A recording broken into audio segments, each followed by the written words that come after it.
ሰላም ቤተሰብ ጆን ዳንኤል ለኢትዮጵያ ሕዝብ እንዲሁም ለታላቁ የኢትዮጵያ አየር መንገድ ይቅርታ ጠይቀዋል። ይሄ የመጀመሪያው መግቢያ ርዕሳችን ነው። ቤተሰቦቼ ላይክ እና ሰብስክራይብ አድርጉ። ወደ ጉዳያችንም እንገባለን። ጆን ዳንኤል ለኢትዮጵያ አየር መንገድ ምንድነው ያለው? አብረን እንስማው። ሰላም ቤተሰቦቼ፣ ባሳለፍኩት የ1 ዓመት ከ4 ወር እስር የተማርኩትን ልንገራችሁ። በህይወታችን ውስጥ ቅስፈታዊ አጋጣሚዎች ህይወታችንን ፈጽሞ ወደማንጠብቀው አቅጣጫ ሊከተል እንደሚችልና በህይወታችን ውስጥ ያላስተዋልናቸው ነገሮች የህይወታችንን ዋጋ ሊያስከፍሉ እንደሚችሉ ፈጣሪ ይመስገን። አለማስተዋል ያስከፈለኝን ዋጋ በ1 ዓመት ከ4 ወር እስር ታርሜ ወጥቻለሁ። ተሳስቼ ያስከፈውትን የኢትዮጵያ ዋልታ የሆነውን አየር መንገዳችንን እንዲሁም የአየር መንገዳችን ሰራተኞች እንዲሁም የጸጥታ አባላትን መላው የኢትዮጵያ ህዝብን እኔ ልጃችሁ እንደ ልጅ አጥፍቻለሁና እንደ ልጃችሁ አይታችሁ ይቅርታ እንድታደርጉልኝ ከልብ ጠይቃለሁ። በታሰርኩበትም ጊዜ ከምንም ነገር በላይ የኢትዮጵያን ህዝብ ፍቅር አይቼበታለሁ። ሁሉም ሰው እንደ ወንድሙ ነበር ሲያስብልኝ የነበረው። እናቶች እንደ ልጃቸው ነበር ሲጨነቁልኝ የነበረው። ከልብ አመሰግናለሁ። ተመላልሳችሁ ለጠይቃችሁኝ፣ በጸሎታችሁ ላሰባችሁኝ፣ ለተሳላችሁልኝ በጣም አመሰግናለሁ። አሁን ደግሞ ወጥቻለሁ። ከዚህ በኋላ ህዝቤንና ሀገሬን በሚጠቅም ስራ አመጣለሁ። በጣም ወዳችኋለሁ፣ አኮራችኋለሁ። እውነት እንዳለው ከሆነ ህይወት በእንደዚህ አጋጣሚዎች ዋጋ ልታስከፍል በጠቃቀን ችግሮች ዋጋ ልታስከፍል እንደምትችል እዛው እስር ቤት ሆኜ ተምሬበታለሁና ለኢትዮጵያ መልካሙን ነገር ይዤ መጥቼ እንግዲህ በስራዬ ታይተኛላችሁ እያለ ይገኛል ማለት ነው። ቤተሰቦች ላይክ እና ሰብስክራይብ አድርጋችሁ ወደ ፕሮግራማችን ከወደዳችሁት በየጊዜው እንዲደርሳችሁና ሌሎችም ተደራሽ እንዲሆን ላይክ፣ ሼር እና ሰብስክራይብ በማድረግ አሁን የኛ ቤተሰብ ይሁን። በማስተር አብነት ዙሪያ እየተነገረ ያለው ነገር አለ። በማስተር አብነት ከበደ መልካምነት ጫፍ የደረሰ የዋህነት እንዲሁም ሩህሩህና አዛኝ ለታመሙትን ፈጥኖ ድራሽ ለደከሙትን አቅም የሚሆን ነው ማስተር አብነት ከበደ። ስለዚህ ስለ ማስተር አብነት ከበደ እኔ ብዙ ሳልላችሁ እዚህ ጋር በተግባሩ ወይም በስነ ምግባሩ ብዙ ሰው የሚመሰክርለት ጀግና ነው። ስለዚህ እናንተ ደግሞ በዚህ አጋጣሚ ለማስተር አብነት ጸሎት እያደረጋችሁ ኮመንታችሁ ብታስቀምጡልኝ በጣም ደስ ይለኛል። እግዚአብሔር በሄደበት ሁሉ ይከተለው እያልኩ እስቲ ይሄንን ላሰማችሁ ስለ ማስተር አብነት።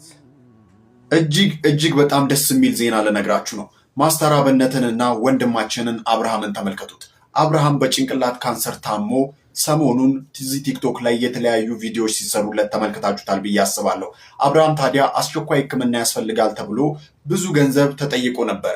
ታዲያ ይህንንም ገንዘብ ማሟላት ስለማይችል በማስተር አብነት አስተባባሪነት ብዙ ቲክቶከሮች በተገኙበት ለአብርሃም ማለት ነው ትላንትና ሌሊት ብቻ 3 ሚሊዮን ካሽ ብር እና እንዲሁም ደግሞ 1 ሚሊዮን ኮይን በማስተር አብነት አማካኝነት እንዲሁም መስኪ መንጊ፣ ራኪ ተስፋዬ፣ ጸግሽ እንዲሁም ሌሎች ቲክቶከሮች በተገኙበት በርከት ያለ እርዳታ ተሰባስቦለታል። ታዲያ እነኚህ ቲክቶከሮች ምስጋና ይገባቸው።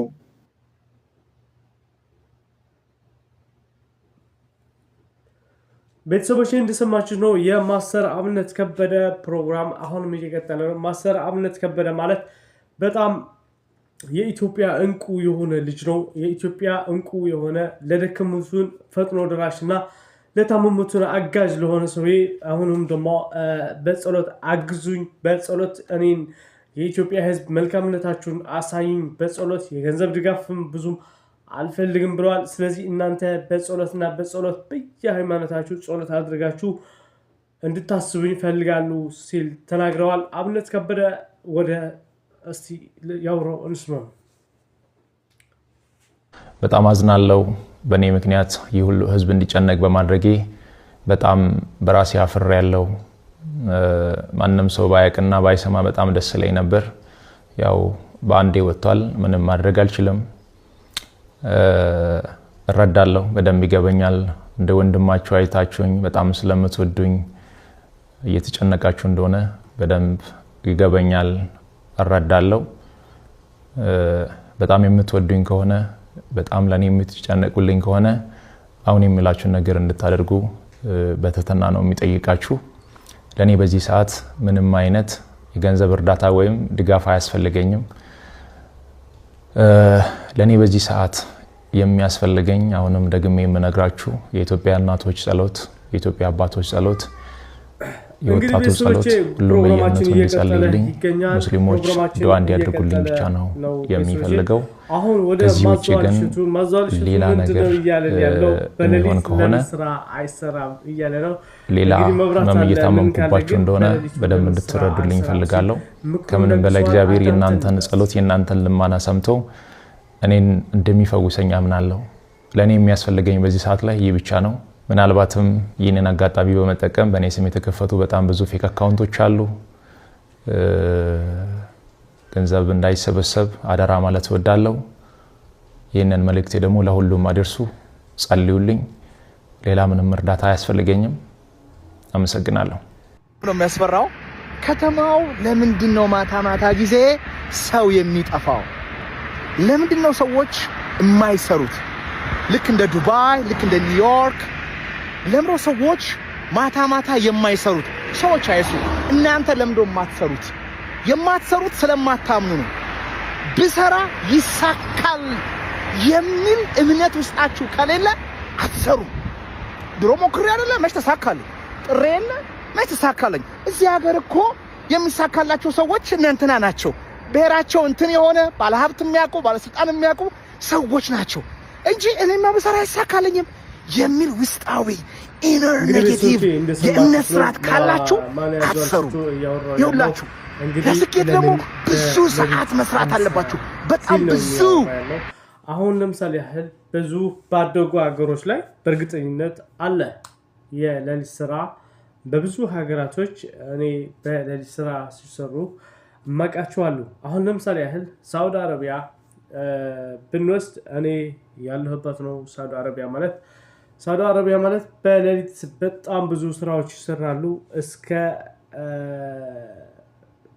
ብዙ ሰዓት በሌሊት ይሰራሉ። የማሽነሪ እንቅስቃሴ፣ የትራንስፖርት፣ የማንኛው አይነት ስራዎች በመብራት ታግዞ በሌሊት ይሰራሉ። ቤተሰቦቼ እስከዚህ ሰዓት አብረን ስለነበረን ቆይታ ላይክ እና ሰብስክራይብ አድርጋችሁ አብራችሁ ስላላችሁ ወዳችኋለሁ፣ አከብራችኋለሁ። መልካሙ እናንተ ስላላችሁ እኔም አለው። ሰብስክራይብ አድርጉ።